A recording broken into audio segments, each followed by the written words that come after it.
Assalamualaikum warahmatullahi wabarakatuh. Perkenalkan, nama saya Yuliana Harahap, Prodi Pendidikan Kimia dengan NPM 2013-0008. Terima kasih pada kesempatan kali ini. Di sini saya akan menjelaskan tentang ikatan kimia untuk memenuhi tugas mata kuliah Kimia Sekolah 1. Yang dimaksud dengan ikatan kimia adalah gaya tarik-menarik yang kuat di antara atom-atom tertentu bergabung membentuk molekul ataupun gabungan ion-ion sehingga keadaannya menjadi lebih stabil. Dua atom ataupun lebih dapat membentuk suatu molekul melalui ikatan kimia. Ikatan kimia terjadi penggabungan atom-atom yang membentuk molekul sehingga senyawa yang sesuai dengan aturan oktet. Di sini ada jenis-jenis ikatan kimia. Yang pertama ada ikatan kimia primer, yang kedua ikatan kimia kovalen, yang ketiga ikatan kimia logam. Yang dimaksud dengan ikatan primer adalah ikatan kimia di mana ikatan gata antar atomnya relatif besar. Ikatan primer ini terdiri atas ikatan ion, ikatan kovalen, dan ikatan logam. Ikatan ion memiliki beberapa definisi tentang ikatan ion, yaitu ikatan ion adalah ikatan yang terjadi akibat gaya tarik-menarik antara ion positif dan ion negatif. Ikatan ion terjadi antara unsur logam dengan unsur non-logam.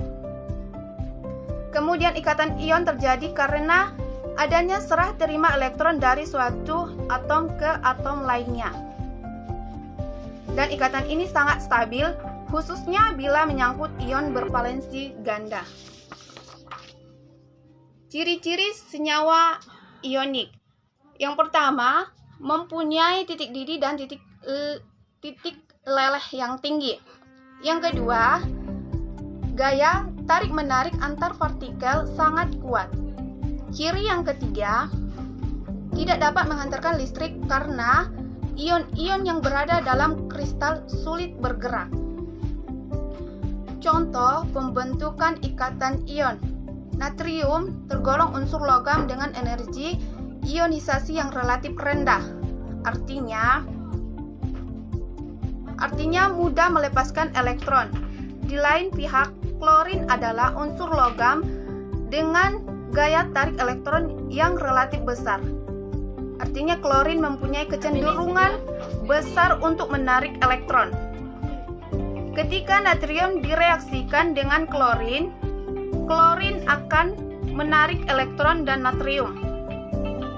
Natrium berubah menjadi ion positif ataupun Na positif, sedangkan klorin berubah menjadi ion negatif ataupun Cl negatif ataupun Cl-.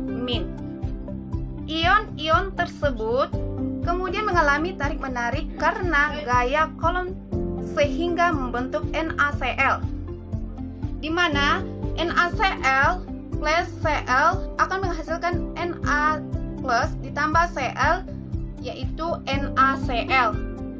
Dari kasus tersebut, kita dapat menyimpulkan bahwa ikatan ion terjadi adanya suatu gaya elektrostatis dan ion yang berbeda muatan ataupun positif dan negatif.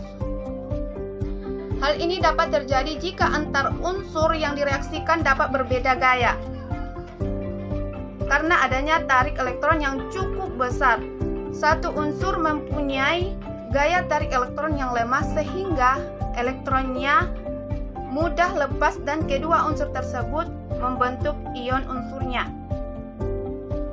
Golongan unsur yang gaya tarik elektronnya relatif besar adalah unsur non-logam.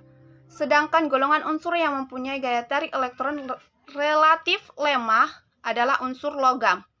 Oleh karena itu, unsur logam dan unsur non-logam umumnya memberikan ion dan senyawanya. Kemudian, ikatan kovalen.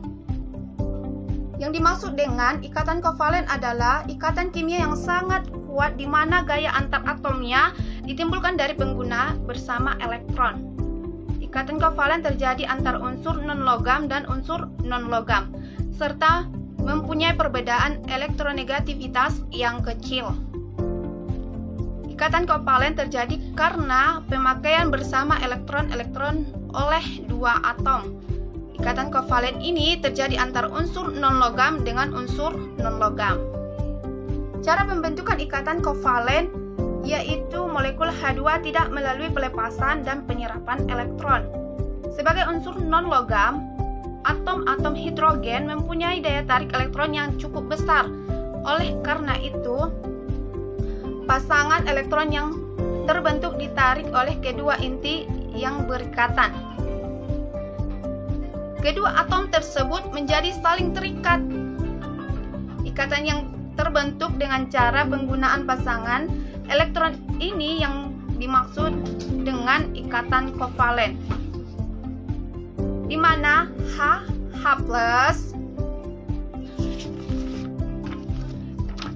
di mana di sini H+ di sebelah kanan dan H+ di sebelah kiri merupakan atom hidrogen, dan H diperbandingkan dengan H merupakan molekul hidrogen, pasangan elektron bersama. Jadi elektron H+ dan yang di sebelah kanan H+ yang di sebelah kiri akan melakukan pasangan elektron bersama. Kemudian ikatan kovalen terdiri atas ikatan kovalen polar, kovalen non-polar, dan kovalen koordinasi. Yang dimaksud dengan kovalen polar adalah jika senyawa tersebut memiliki perbedaan keelektronegativitas. Dengan demikian, pada senyawa yang berikatan kovalen terjadi pengutuban muatan. Ikatan kovalen polar adalah ikatan kovalen yang pasangan elektron ikatannya cenderung tertarik ke salah suatu atom yang berikatan. Senyawa kovalen polar biasanya terjadi antar atom-atom unsur yang berbeda keelektronegatifan yang besar. Di sini mempunyai bentuk molekul asimetris ataupun mempunyai momen dipol. Kemudian kovalen nonpolar. Yang dikatakan dengan senyawa kovalen nonpolar adalah senyawa tersebut tidak memiliki perbedaan keelektronegatifan. Pada senyawa yang berikatan kovalen tidak terjadi pengutuban muatan. Ikatan kovalen nonpolar adalah ikatan kovalen yang pasangan elektron ikatannya tertarik kuat sama ke arah atom-atom yang berikatan. Senyawa kovalen nonpolar terbentuk antar atom-atom unsur yang mempunyai beda keelektronegatifan 0 ataupun mempunyai momen dipol sama dengan 0 atau mempunyai bentuk molekul simetri. Kemudian ikatan yang ketiga adalah ikatan koordinasi. Yang dimaksud dengan kovalen koordinasi adalah ikatan kovalen yang terbentuk dari pemakaian bersama elektron yang disumbangkan oleh satu atom, sedangkan atom lainnya tidak menyumbangkan elektron. Ikatan ini dapat terjadi jika atom penyumbang memiliki pasangan elektron bebas ataupun VEB. Kemudian ikatan yang ketiga adalah ikatan logam. Ada beberapa definisi tentang ikatan logam, yaitu ikatan logam adalah suatu kekuatan utama yang menyatukan atom-atom logam. Yang kedua, ikatan logam adalah ikatan kimia di mana gaya antar atomnya terbentuk karena pengguna elektron bersama-sama tetapi tanpa memiliki arah yang tertentu. Kemudian ikatan logam merupakan akibat dari adanya tarik-menarik muatan positif dari logam dan muatan negatif dari elektron yang bergerak bebas. Ikatan logam terjadi karena adanya delokalisasi elektron. Sebagaimana dengan diketahui bahwa unsur logam mempunyai sedikit elektron valensi, sehingga kulit terluar atom logam relatif longgar. Kajian seperti ini memungkinkan elektron valensi dapat berpindah dari satu atom ke atom lainnya, atau disebut juga delokalisasi. Elektron-elektron valensi yang mengalami delokalisasi tersebut membentuk satu awan yang membungkus ion-ion positif ataupun logam di dalamnya. Kemudian ikatan sekunder. Ikatan sekunder ataupun gaya tarik antar molekul. Ikatan sekunder adalah ikatan antar molekul ataupun gaya ikatan sekunder timbul dari pol atom atau molekul. Pada dasarnya, dipol listrik timbul jika ada jarak pisah antara bagian positif dan bagian negatif dari sebuah atom dan molekul. Perlu diingat bahwa gaya tarik antar molekul berkaitan dengan sifat-sifat disiskat seperti titik leleh dan titik didihnya. Semakin kuat gaya tarik antar molekul, semakin sulit untuk memutuskannya, sehingga mengakibatkan semakin tinggi titik leleh maupun titik didihnya suatu senyawa. Ini adalah contoh soalnya.